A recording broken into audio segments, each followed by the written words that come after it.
Okay, so Thursday is in Israel is the Holocaust Remembrance Day. And it's called in Israel actually the day of the Holocaust and of the power. Now, why do and the courage so why is it called the day of the Holocaust and the courage? It has to do why this day was chosen, and it's a very significant day that the Zionist state, Israel, has decided to choose this day because it is a day of the ghetto uprising, in the Warsaw Ghetto Uprising. It started on this day. Thursday is going to be the date where it started, and it's when there was the Jews in the Warsaw Ghetto decided to fight against the Nazis and the Polish, and that's why the Israeli state chose this date to be the Holocaust Remembrance Day. So we're going to speak a little bit about the Holocaust from a historical, how it is done in Israel, and also theological point of view. How could God let this happen? And we'll quote from Elie Wiesel's book on night. Exactly, that's the question. That's the question. That's the question my father asked Rabbi in the shul on the shore, because we've been going to Chabad on the shore every Shabbos, and he asked that question to Rabbi Shapiro. He didn't really have an answer for that. Why did God allow it? We're going to grapple with that question. We're going to grapple with that question, and I believe, and based on some Jewish philosophers, that I have an answer, and so I'll be happy to share it with you as well. So, first, a little bit of a description of how the Holocaust is commemorated in Israel. So this is number one. Carly, have you ever been in Israel on the Holocaust Day? Yes, not on the Holocaust Day itself, but I've been there. I've been to the memorial. Yeah. Okay, to the memorial. So now, first, there's at the memorial in Yad Vashem, there's a ceremony in the evening, and that ceremony includes the laying down of wreaths and of course, speaking by the president of the country, and also going through all the names that we have. It's a very powerful experience. And in the morning, at 10 o'clock in the morning, there's a 2-minute siren where everyone in the country stands still in like a moment of silence. So this is something that happens today. I mean, on Thursday, it's going to happen. And then 1 week later, very, very interestingly, 1 week later, there's another siren, and that's on the Memorial Day, right before Israel Independence Day. So the two sirens are very connected.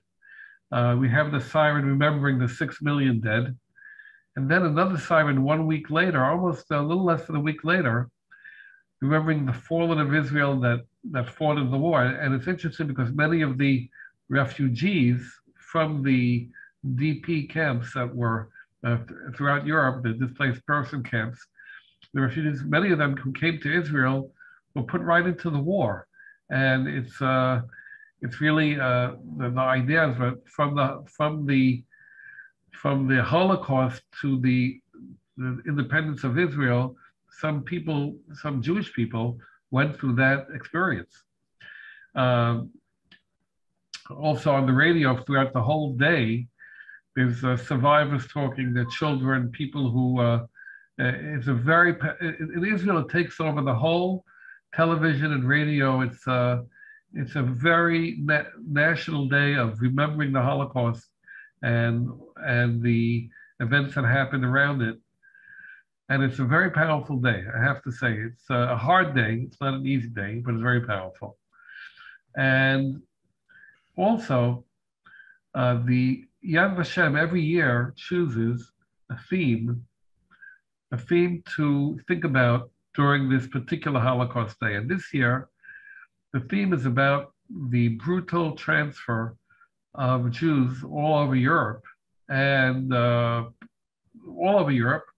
to the camps, how they use the cattle cars to do it. And it's a very interesting theme. They even have letters Because when some of the Jews are on the train, they knew they were going to their death, or so they would throw out letters, hoping that some of their family members would get it. And these letters were saved. And most of the letters that they found were, if my child should get this letter, tell them I want him to be a good person, grow up well, grow up strong, and be a good person, be a mensch. And so some of these things are just very bone chilling to hear, and also amazing in the ability for people to maintain their moral integrity during the time they're about to be killed. The theme of this year also we said is how the transfer was done, and some of the means that the Nazis used were like fooling the people into thinking that everything is going to be okay. They described the transfer from Greece, from Thessalonica, where they took a very careful accounting of all the goods that they left behind, and the Nazis gave them papers with amounts in the currency, in the German currency. They said as soon as you get to Germany, you're going to rent real Deutschmarks for this. And of course, it was just all a sham, all a thing. So cruel, so vicious. It really, and they described how it was done in Eastern Europe, and how it was in Eastern Europe was much more brutal than in Western and Southern Europe. That's the theme of this year, and every year there is a theme. That is the theme of this year. Now, 1 second, I'll tell you something. Did you know that the process of transformation of the Jews in the former Soviet Union started with Stalin? Before the Nazis even, my grandparents actually were affected. In 1940, Soviet army came to the part of the territory that was Romania, and they took, some of the Jews were killed on the spot, and some of them everything were stripped and taken away from them and sent to Siberia. So my grandparents were well-to-do. They had like a huge house, 2-story store, horses and everything. So they got everything taken away, and they were sent to Siberia in 1940. wow. To like minus 45 degrees Celsius to work there hard. And they stayed there for 35 years, but they survived. My grandfather was very strong, and my son is named after him. They survived in Siberia. My mother was born there, and then she became a doctor, which was impossible back in the days because they discriminated against the Jews. But she was so smart; she had all A's, so they couldn't, as much as they wanted to, not take her. They took her to university, and then she got sent to Ukraine to do her residency, basically, what you call. And so the transformation of the Jews started in the Soviet Union, believe it or not, before the Germans even. Wow. So go ahead. So they and your grandparents stayed in Siberia. They were in a camp, or they just were living there? That's it. It wasn't really a camp. It was just the area where they were supposed to, like, they couldn't leave, basically. If they left, they would be subject to jail, maybe, I don't know, execution, whatever. But it wasn't like a camp, like a gulag camp per se, but it was like a restricted area with, sub-zero, minus 45 Celsius. We're talking about degrees that nobody wanted to be, obviously. Only by force people would be there. And they were forced to work. Wow. Now, they were transferred by the Soviet Union ahead of the Germans, because the Germans went into Romania, and they along with the Stasi, they moved people, into the concentration camps from Romania. So the Soviet Union moved the people, maybe moved them before. In effect, it might have even saved their lives, but even it was difficult. Right. I think so. We can look at it this way, because the other option was execution. So they got lucky. They got being sent to Siberia back there. He was actually lucky instead of being killed. So, It's still so hard to think about how could this have happened, and it's something that is very troublesome. and it definitely does raise theological questions. And the question that your father asked to the rabbi in Chabad is a question that I want to read from an author, Elie Wiesel. I'm sure you've heard of him in his book Night. Have you ever read the book Night, Arkady? No. Okay, so it's the story of Elie Wiesel, actually, and how he was taken into the camps. Actually, Elie Wiesel was our neighbor in Deal. He lived in Deal in my parents' house, Wow. right next Oh, door. wow. What a small world. Wow. Yeah. He's Nobel Prize winning author. He lasted we moved in, and about a year later he moved out. I don't know if it's connected. No, I don't think so. Where did he move? Did he move to Israel? No. He must have heard Eddie. He must have heard Eddie. It must be, yeah. But I want to read to you from his book Night in a very, very jarring description.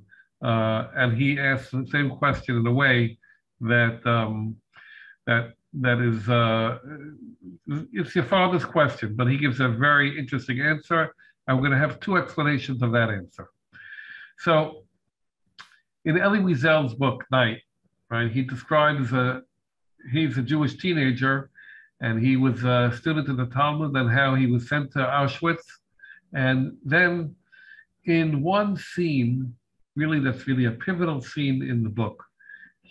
Elie Wiesel describes in the camp in Auschwitz the execution of 3 Jews. And I want to read to you from the book Night about this execution, because this makes the question so sharp. I mean, he's a master or novelist that he has a way with words. So let's see how he asked the question. So now I'm reading from the book Night. One day, as we returned from work, we saw 3 gallows. That's where they hang people. 3 black ravens erected on the plaza. Roll call. The SS surrounding us. Machine guns aimed at us. The usual ritual. The prisoners in chains, and among them, the little child, 10-year-old, that had a beautiful voice, the sad-eyed angel. The SS seemed more preoccupied, more worried than usual. To hang a child in front of thousands of onlookers was not a small matter. The head of the camp read the verdict. All eyes were on the child. He was pale, almost calm, but he was biting his lips as he stood in the shadow of the gallows. This time, the head of the camp refused to act as executioner. 3 SS took his place. The 3 condemned prisoners together stepped onto the chairs. In unison, the nooses were placed around their necks. Long live liberty, shouted the 2 men, but the boy was silent.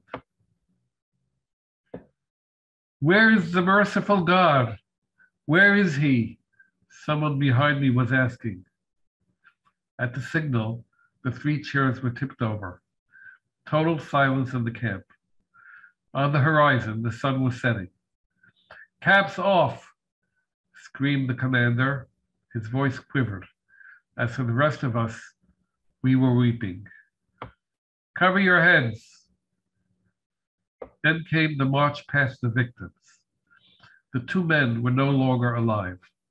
Their tongues were hanging out, swollen and bluish.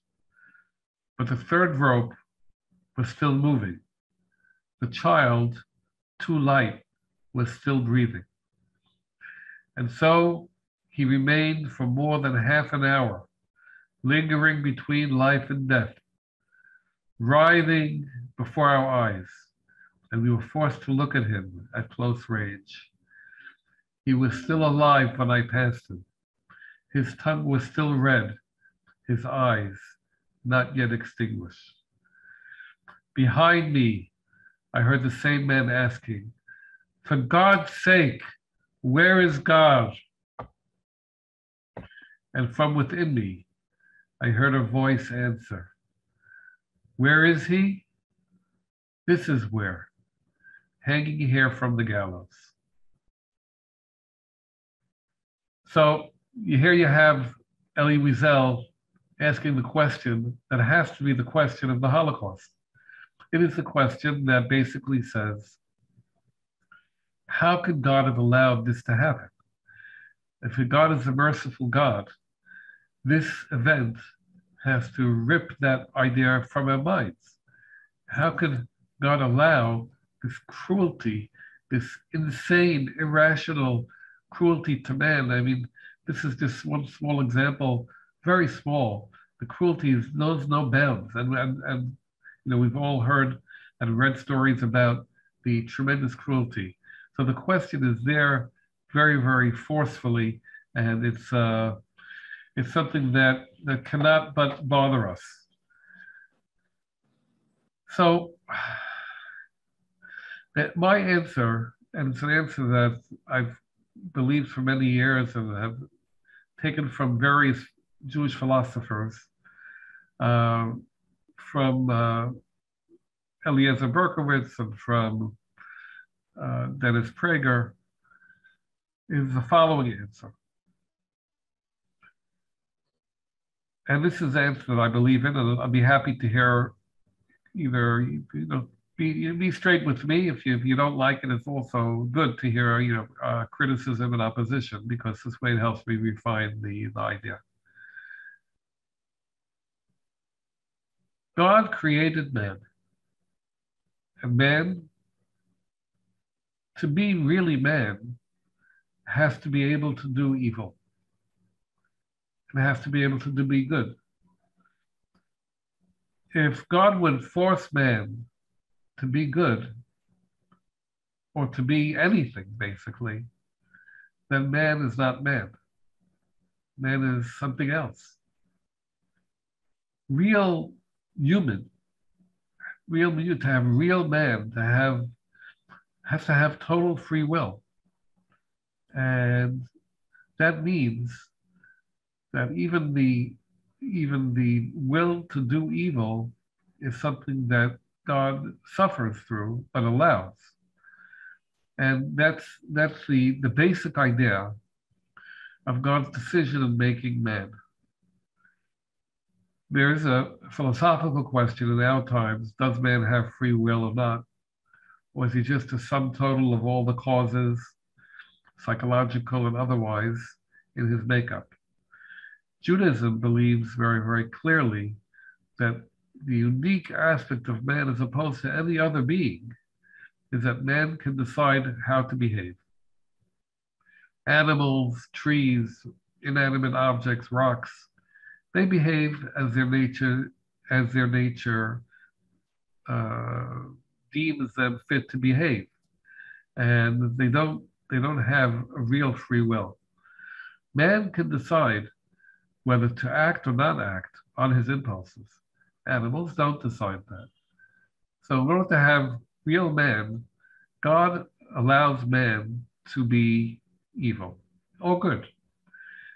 In fact, if man had no possibility of being evil, then being good would not be such an attainment. Because if man can only be good, then he's just an angel. He doesn't have any ability, there's no virtue. He's forced to do it. It's just like if, to stay alive, we breathe. There's no virtue in breathing. We breathe because we want to live, and we live. If man were forced to be good by his nature, then being good would not be a virtue. And then there'd be no value, real essential value in man, because man would just be like a robot or like a mechanized thing that does what he's supposed to do, like a computer. And therefore, if you're going to explain the existence of evil, now the only difference between the Holocaust, which was evil at a tremendous level, and the killing of one innocent child, the purposeful killing of one innocent child, it's only a matter of degree. Because if God exists, how could he have any evil? So this is an approach to the answer. Dennis Prager once said, if you believe in God, you have to explain the existence of evil. If you don't believe in God, you have to explain the existence of everything else. And so that's my first explanation. You know, in the rabbis of the Midrash have a interesting statement. They said God wanted to create the world only out of justice, that the just would be punished. But then he saw that the world could not survive if it were created only out of justice. So he mixed in with it mercy and patience, and that's how the world can survive.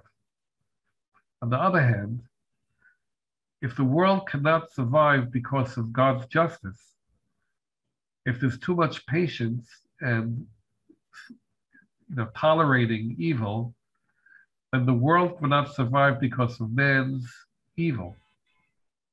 As a side point, I just want to point out, we see what's happening in states and cities where there are very so-called liberal DAs that let the criminals go free, and crime runs rampant. To some degree, when if there's too much mercy, if there's too much tolerating evil because hoping that man will one day become good, then there's a lot of suffering going on because maybe the evil people and the criminals won't become good very quickly, and their victims suffer in the meantime. So the balance between God's patience on the one hand and God's justice on the other is a balance that we're living. The world could not exist because of if God were only just, because all man would be basically, when he behaves improperly, would be destroyed. But also the world would not exist if God were interminably, without any stopping, tolerant and patient of evil, because then man would destroy himself. So it's really this balance that we see in the world. Now, what was Hitler's plan? Hitler wanted to have the final solution of the Jewish question, which is a very long-winded way of saying to annihilate the Jewish people. Why did he want to do that? Well, there's a tremendous fear of the Jewish people throughout history. It's just inexplicable. The communists had it, so the Soviet Union had it against the Soviet Union was more anti-Jewish than they were anti-Christian. It wasn't just the Marxist anti-religion. It was really a hatred of the Jews. And as you know, the Protocols of the Elders of Zion was a Soviet Union propaganda piece that they said this is worldwide Jewish cabal that really is controlling the world and wanting to destroy the world. This is a Soviet Union propaganda. Now, they didn't write that about the Christians. They wrote that about the Jews. And in almost even in the Middle Ages, the Christians, they had the question of Jewish survival. How can they survive? And the many Christians believe that, well, it's the devil. The Jews are satanic. And that's why they're able to survive all attempts to persecute them. Now, so we're getting into this question of the Jewish people and their survival in a world where we should not have survived. In a world where there's no reason for, there's no rational explanation for our survival. And this is leading us to the next point. So before we get to the next point, though, we have to realize Hitler did not succeed. He did kill millions of people, but his main focus was to annihilate the Jews.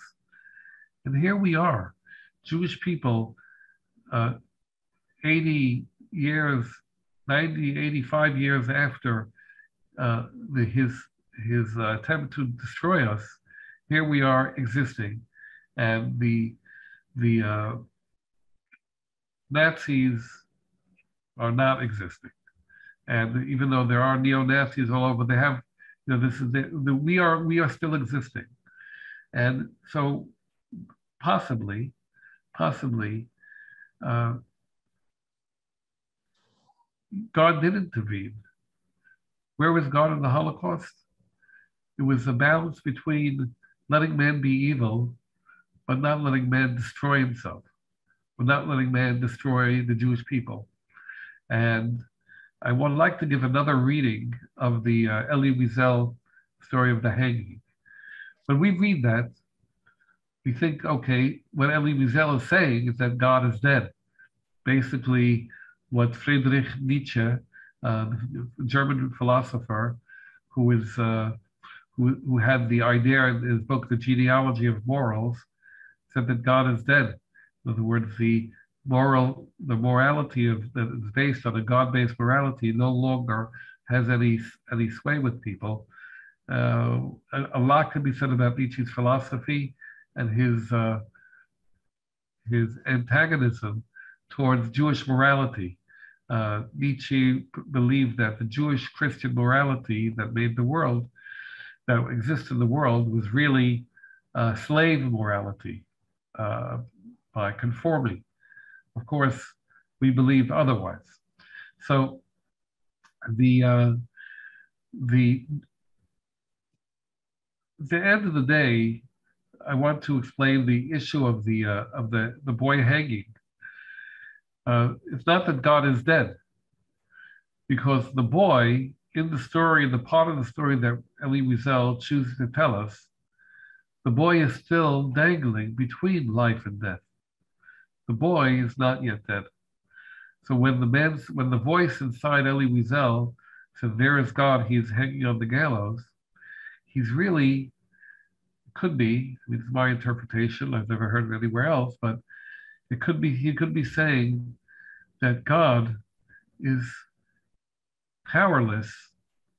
So we'll put powerless in quotes, that God is dangling between life and death. And the outcome of the Holocaust will be the outcome of God.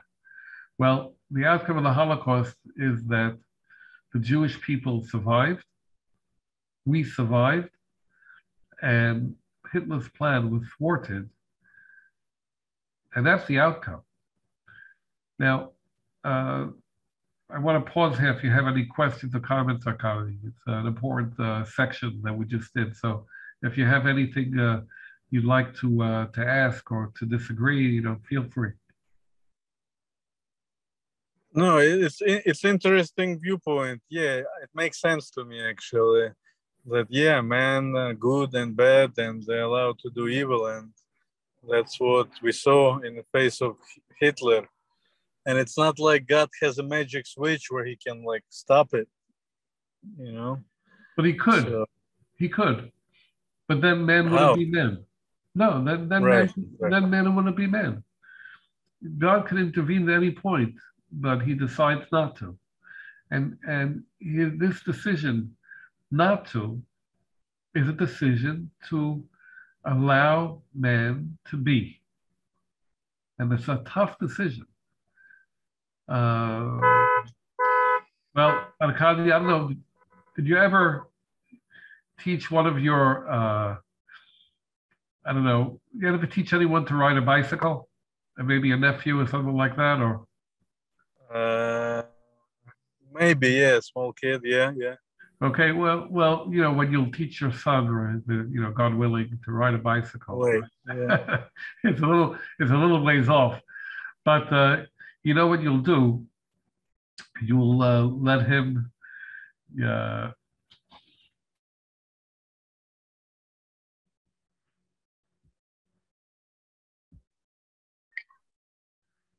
I'm sorry, got disconnected. Yes. When you'll teach your son to ride a bicycle, right?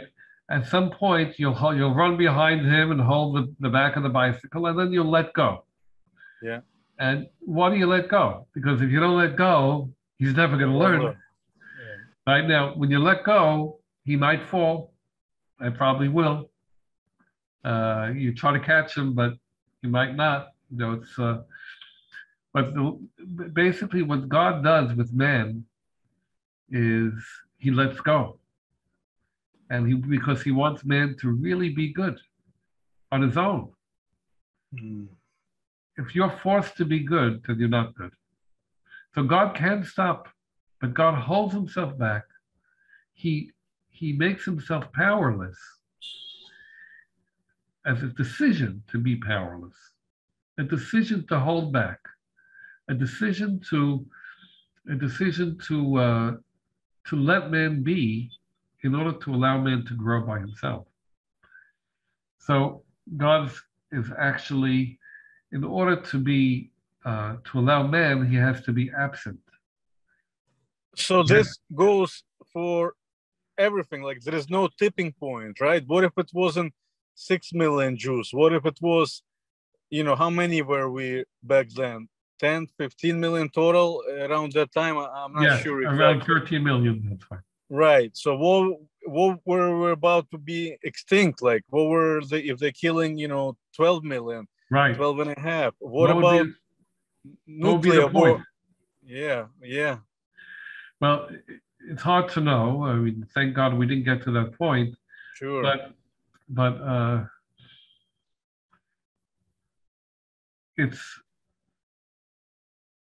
why the Jewish people, and this is another very important point that's from the Bible. And the Jewish people will survive. And there's a very shocking statement, and so I would answer what would be the point, not in terms of a number, but I would answer in terms of if we got to the point where the Jewish people couldn't survive, that would be the tipping point. And why is that? There's a passage in the book of Isaiah, of Yeshayahu, and I want to read it to you if you don't mind. Sure. The passage is from the 43rd chapter of Isaiah, and I'm reading a couple of verses. I'll read it only in English, okay? So,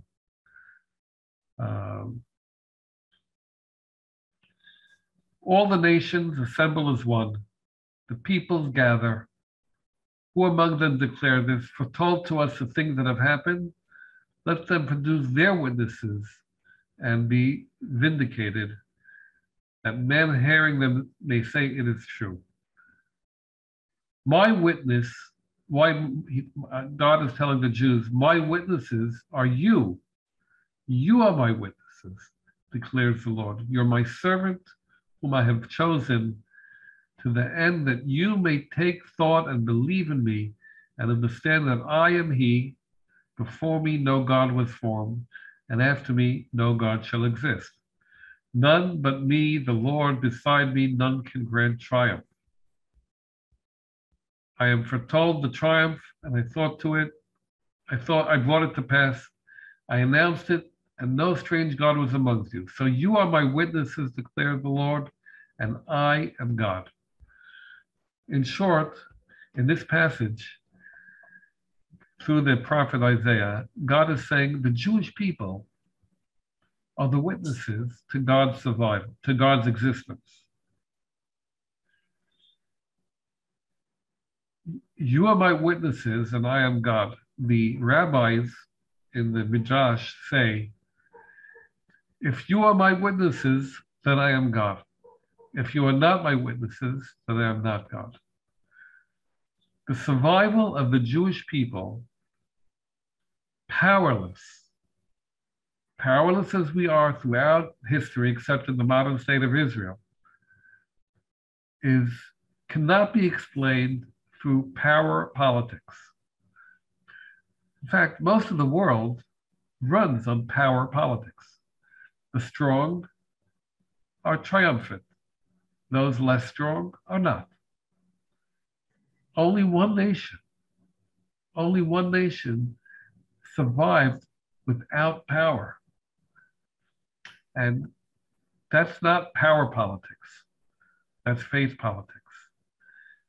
The survival of the Jewish people, God's people, is meant to show that power politics ultimately is not the answer to goodness and to virtue. Rather, morality and right makes right, as opposed to might makes right, is what it's about. These Jewish people had to be powerless and had to survive. It's one of the great mysteries of history. Unique in this event, unique in world history, and so infuriating to our enemies, so much so that they have to develop widely insane theories. The Christians, that the Jews are Satan's people. Why? Because how else can they survive? The Nazis feared the Jews. What power did we have back then? Maybe there are some wealthy Jews, but all the Jewish people? The powerful Soviet Union had to make a fiction about the protocols of the elders of Zion, as if there was some insane, some deep hidden mystery that controls world history. Well, there is. They were right. But it's not the Jews. It's the God of the Jews. This deep mystery of history, that's the only thing that can explain our survival. The only thing. So God says, you are my witnesses. We, the Jewish people, are God's witnesses, because there's only one explanation for our survival. Not because we're strong, not because we're plentiful, not even because we're smart. There's no explanation other than God wants us to be his witness. And here we stand. Here we stand today, over thousands of years and hundreds of nations that wanted to destroy us. We stand here, not only surviving, but thriving. And this is our let's say, suffering that, it's not an easy position that we have and that we've had throughout history. And it's not, I don't think it's an envious one as well. I mean, and nevertheless, we Jews don't want to give this up. Yeah. It's amazing. There's a passage in the book of Job, Lu yikteleni lo ayachel. Even if he kills me, I'm going to wait for him. Very powerful passage. And we are willing to take on this mission as a people. And what is this mission? The mission at the end of the day is to make the world good. The mission of the Jewish people is to make the world realize that God demands of us to behave with morality and to believe not in power politics, but in faith politics and morality. Not that might makes right, but that right makes right. It's really a deep belief, an optimism, that man has the ability to become better and to improve and to be good. That's our mission, very, very plainly and simply stated. Our mission of the Jewish people is to make the world good. That's all. Think of it, simply said, not so easy to accomplish. Even amongst the Jewish people, not everyone is good. And in fact, we have a long way to go. I would even state further, not many Jewish people, even religious ones, have this idea so clearly. And they get caught up in the minutiae and the trivia of Jewish law and don't realize that it's all about becoming good and making the world around us good. And this is a part of, I think, when Judaism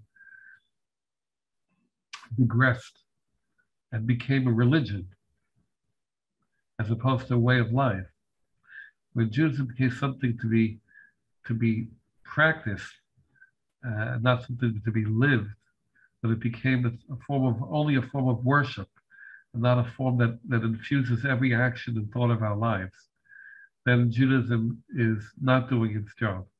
then we're not making the world better. And the resurgence and the reemergence of Judaism as into history by becoming a state, maybe will allow for us to have an impact on the world. And this is part of what we pray for, part of what we hope. So just to summarize this point, the Jewish people, as witness of God's existence, the fact of the Jewish people's survival is not explained through power politics. It's not explained through our ability militarily or strategically or even our intellect. It's explained only, can be explained only in one way, which is that we survive as God's witnesses, that He wants man to be good. So this is why the difficult task of being Jewish throughout history was taken upon by Abraham, our forefather, and so even explained the Akedah, the sacrifice of Isaac, in this way. But God tells Abraham, please take your son and offer him as an offering. We Jewish people know that our children probably will be in some way hated for being Jews. It's like a known thing. And yet we decide to raise our children as Jews. Why? We wouldn't have it any other way. We're God's people. And that's some of my explanation, understanding of the Holocaust. And that. If any questions or comments, feel free. Yeah, one question. Why do Jews need to be witness for God? If there is one God, it should be for everybody, like all other people could be witnessed. I know we accepted the Torah, the Ten Commandments, we were the ones who did that, but if there is one God, it should apply to all people, not just Jews. And it does apply to all people, and all people can believe in God, and any person can become Jewish. That's really, as you know, that's why Judaism is not a racial thing, because you can't change your race. You can't become, I can't become black, I can't become Asian. The race is fixed. But people can become Jewish. In fact, next week I'm going to give testimony for someone who's converting in Haifa. Oh, wow. Yeah, I'm very, very excited and moved by the fact that I'm able to do this for someone. Don't tell anyone in the Syrian community. No. No, in Israel it's different. In Israel is different as a whole, or even community to community? No, it's different. Well, it's different as a whole. The country has the rabbinate of the country has a possibility, but what the Jewish people have this mission to make the world good. Anyone can sign on to it. If any nation can decide to join it, but not everyone has to sign on to it. In other words, why does a certain person become a doctor and not everyone become a doctor? Well, anyone can become a doctor, but not everyone wants to.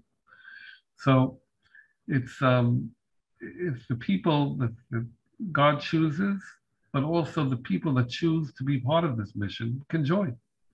And that is really the reality of, the Syrian community has its laws because it's an emergency measure to prevent assimilation and intermarriage, but it knows that it's not the ideal. It knows that the Torah